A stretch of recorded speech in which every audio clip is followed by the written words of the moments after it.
Hello student, आज का हमारा वीडियो है क्लास 10th के क्षितिज बुक के पाठ फसल से। इसके कवि भी नागार्जुन है। यहाँ पर नागार्जुन ने फसल के बारे में बताया है कि फसल जो पैदा होती है उसमें किस किस का सहयोग है।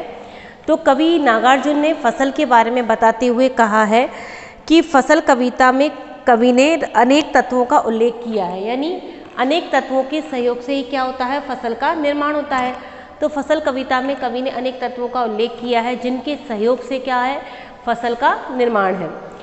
इसमें किसान की भूमिका को रेखांकित करने के साथ साथ कवि ने जो फसल को उगाने में सहयोग देते हैं, जैसे हवा, मिट्टी, पानी, धूप, वर्षा, इन सभी का भी उल्लेख कवि ने किया है कि फसल, प्रकृति और मनुष्य इन दोनों के परस्पर सहयोग से ही पैदा होती है, यानी ये दोनों सब सहयोग करते हैं, मिलते हैं, तभी फसल उगती है। तो उक्त कविता में कवि ने फसल के बारे में बताया है।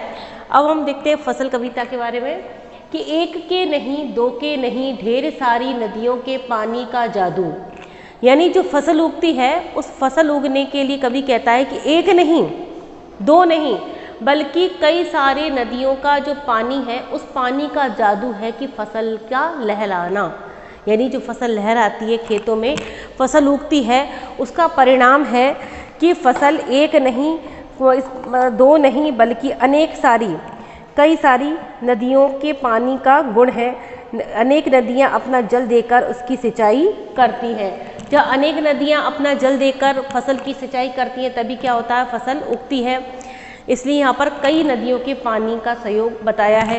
आगे कवि कहते हैं, एक के नहीं, दो के नहीं, लाख लाख कोटि कोटि हाथों के स्पर्श की गरिमा।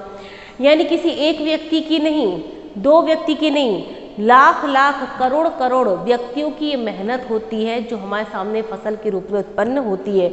यानी जब अनाज आता है, जब फसल उगती है, हमें अनाज प्राप्त होता है, तो ये अनाज उगने वाली जो फसल है ये किसका सहयोग है, ये लाखों करोड़ों हाथों का सहयोग है, उनकी मिलीजुली मेहनत है जो हमें फसल के रूप में प्राप्त होती है।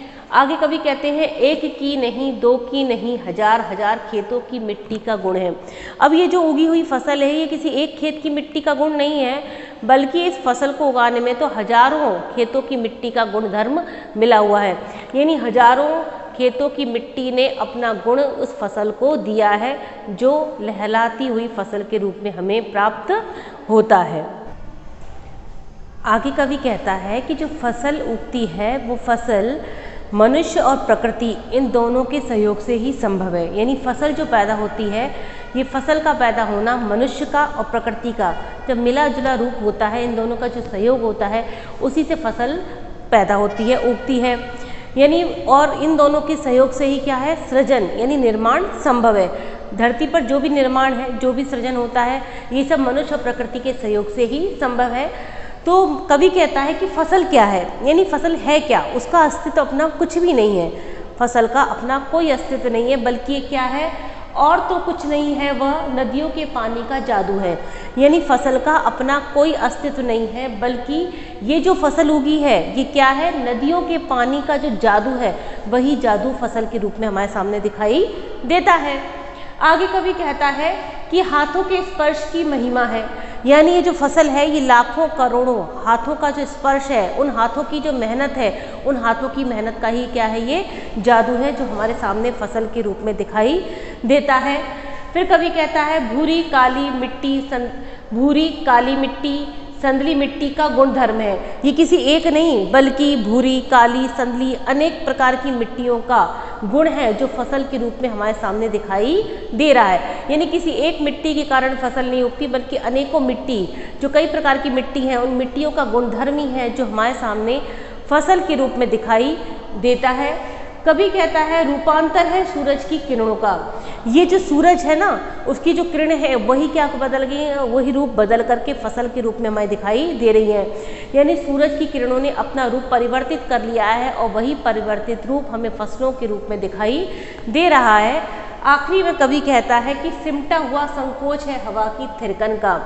हवा की थिरकन, जो हवा चल रही है उससे पत्ते, लहराती फसल, सब कुछ ऐसा लगता है जैसे उसके इस पे इशारों पे थिरक रहे हैं। तो वो हवा का सिमटा हुआ संकोच है जो फसल के दानों के रूप में हमारे सामने दिखाई दे रहा है। तो इस कविता में कवि ने स्पष्ट किया है कि फसल का अपना कोई अस्तित्व नहीं होता, ये तो प्रकृति और मनुष्य इन दोनों के सहयोग से ही कैसी है, संभव होती है। फसल किसी एक मिट्टी नहीं, एक खेत नहीं, बल्कि हजारों लाखों खेतों का जादू है। किसी एक में पानी, नदी का पानी नहीं, बल्कि कई नदियों के पानी का जादू होता है। सूरज की किरणों का बदला हुआ रूप है, हवा का संकोच है। इस तरह से इन सभी का प्रकृति और मनुष्य के हाथों का स्पर्श का संयोग ही क्या है, इन सब का संयोग ही फसल के रूप में हमें दिखाई देता है। तो ये थी हमारी फसल कविता जिसके कवि थे नागार्जुन।